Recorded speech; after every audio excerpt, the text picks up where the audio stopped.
well, now we can start getting onto the front part of the headliner. I got it all teed into the sides. Got a little bit of a screwdriver holding the front part so it doesn't sag all the way down on me. So now that I got it started on the sides, I'm going to push it forward and see how it looks. Hopefully it all turns out all right. Give it a few good love taps. Ease her in there. Had to make my own parts from hardware store material and fabric store material. No, you can't get this stuff out of a magazine for these cars. Like certain cars like Mustangs and Mopars and Chevys. No, you gotta be self-reliant with these cars. No biggie. Either way, magazine or not, I'm getting a headliner done for this car. One that's functional. A little bit of a snag on there on the side. Caught up in that piece of trim. Come on. Yeah, it needs a little bit of a pounding. How does this look? Okay. Mostly there, I think. I hung up on that corner. Come on, you want to go. There. Hung up on that lip a little bit. Make sure it's all rightly in there. There.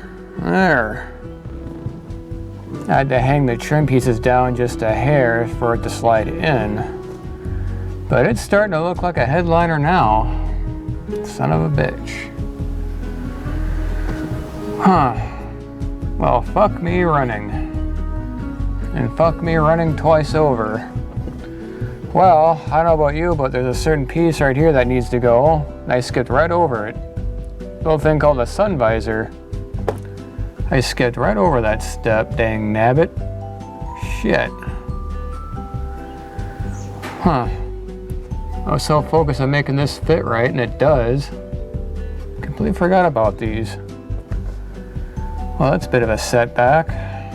Shit, well, I'll have to figure something out, I guess. According to Cosmopolitan, a dirty Sanchez is an act where someone puts their finger into their partner's ass, then wipes any poop that may transfer onto their finger over that person's lip, resulting in a poop mustache. Interesting. Hot Carl. According to Wiktionary, a sexual act of defecating on the face of a sexual partner, usually covered in plastic wrap. Is that right? Corpse munging. According to Wikipedia, according to the Urban Dictionary, munging includes the following. 1. A recently deceased corpse is disinterred. 2. One person places their mouth over the vagina or anus of the deceased. And 3. Well, what's 3? Doesn't go into 3. Alabama Hot Pocket. According to the online slang dictionary, the sexual act of defecating into a vagina and proceeding to have intercourse with the feces-filled vagina. Sorry Dave, I can't come to the pub tonight. Me and the wife are having an Alabama Hot Pocket to celebrate my promotion at work. Well, that's just dandy. Blumpkin. According to Wiktionary, the act of performing fellatio while the recipient is defecating in a toilet. Basically what it boils down to, a chick goes down on a guy while he's taking a massive shit. But here's a plot twist. Reverse that image. Pretend that a guy's going down on a chick while she's taking a huge shit. There's no wall between the front and rear door. No, that's a horrific image I just placed in your head. And for that, well, the only thing I have to say for that is, well...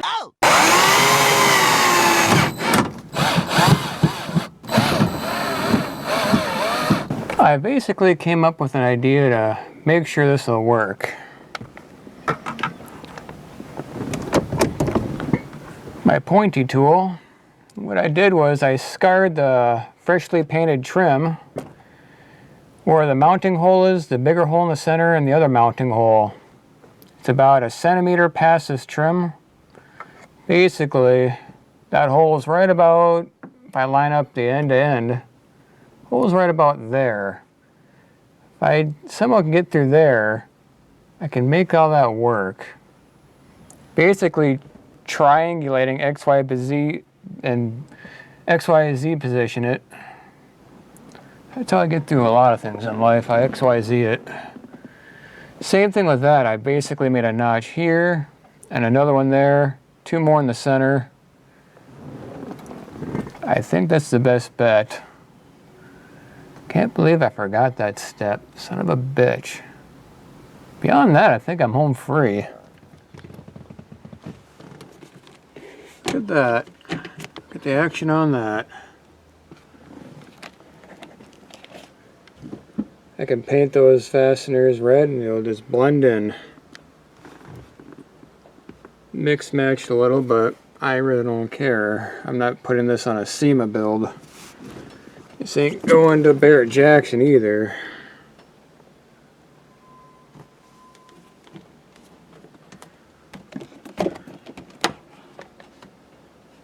Finally, now I can start moving forward in assembly and putting this all together.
won't come again. I've been wrong. I've seen too much. I've felt too much of my own recourse.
You know, there comes a time in every man's life when he's working on his project car, he asks himself one of three things.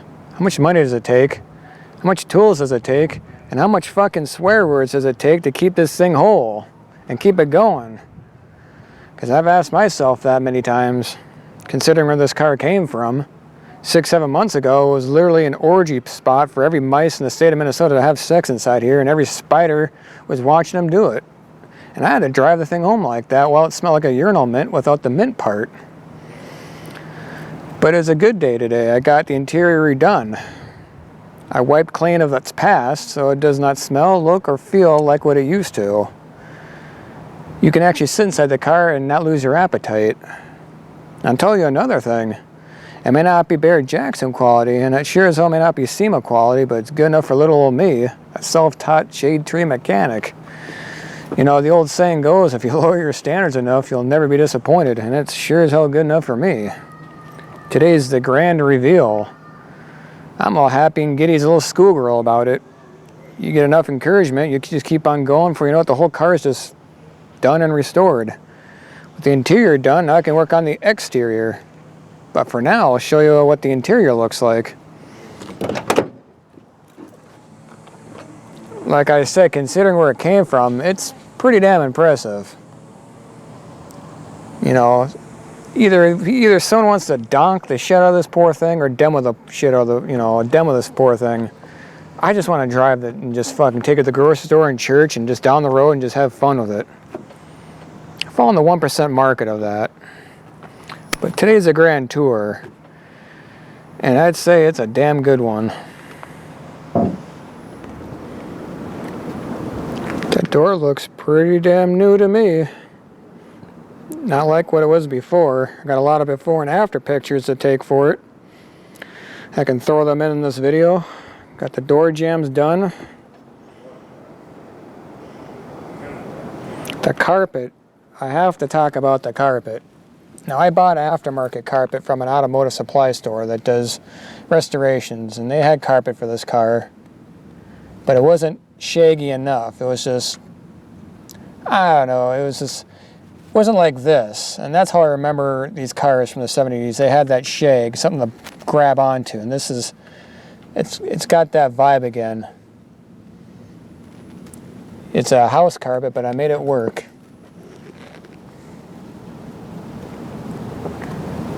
These seats came out of a junked Mercury. So I got videos of those getting restored and cleaned up. The front and rears came out of a 4-door Mercury.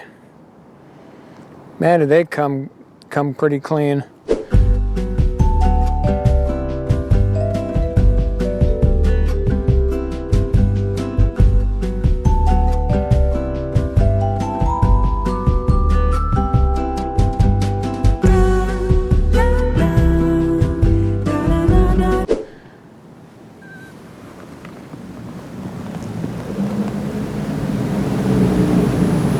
Steering wheel, I'm going to wrap in that vintage 70s leather wrap style.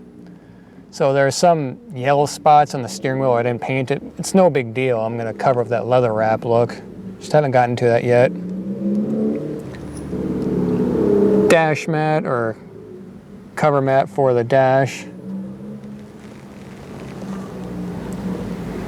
Less I have to do. It just covers all the areas. Well, I did paint it too, but still, if any paint rubbed off, this can just cover it. Either way, you know, makes the interior look more better.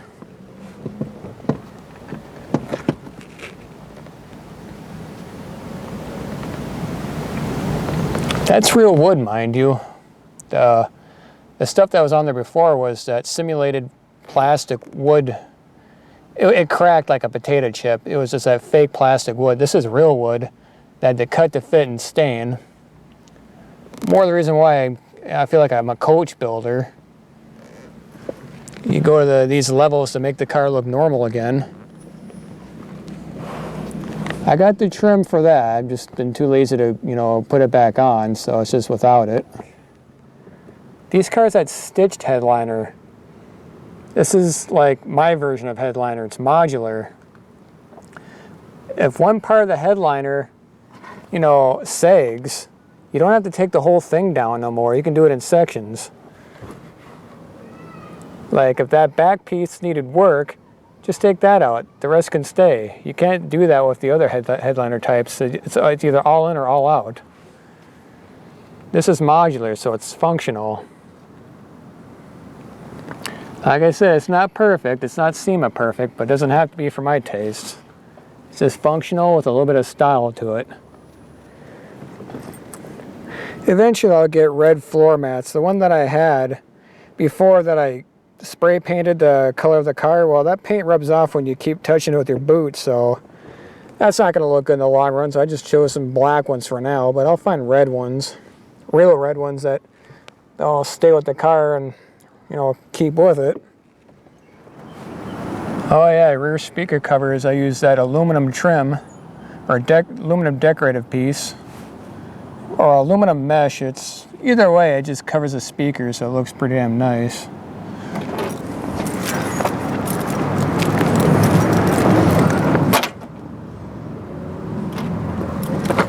I'm gonna eventually start sandblasting this off.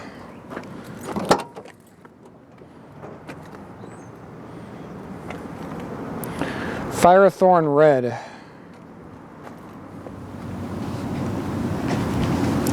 Oh yeah, this is that trim piece that you use to anchor down carpet, like in the house, in the hallway.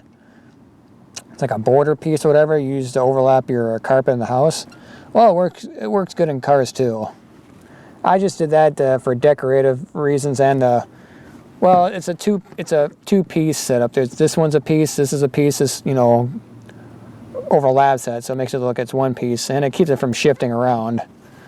So it's functional and it's formal, so it does a lot of things. And you got one little bulge there. It's just the orientation and how they're screwed in, so it's no big deal. I mean, it's just, I can massage that wrinkle out and flatten it out, but other than that, it's not sagging like some cars do.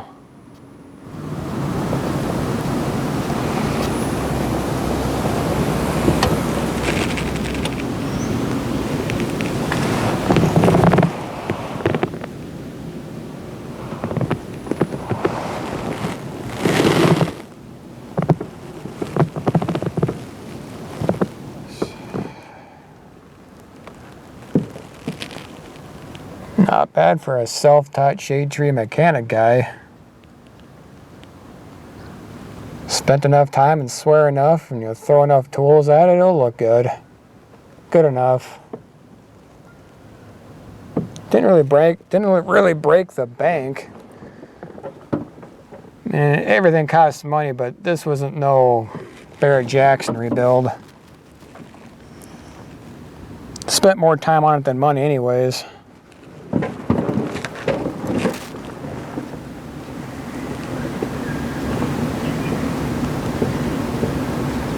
I'll have to throw in some before videos and pictures just for contrast.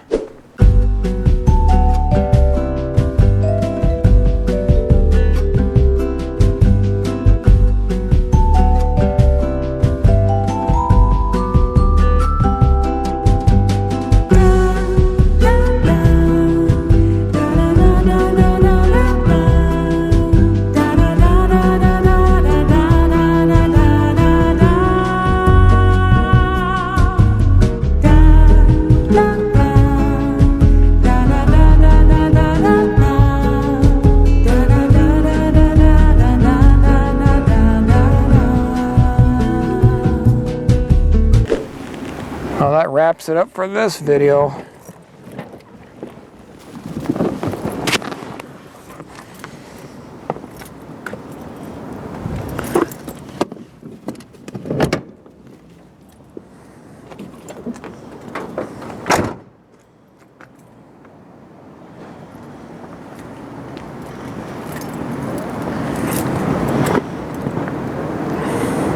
Grand Marquis, the middle child of Ford.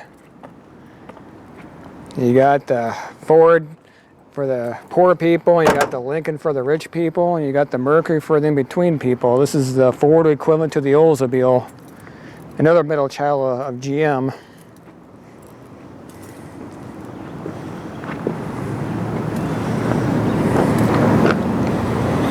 But I think this car is going to look pretty damn nice when I get done with it.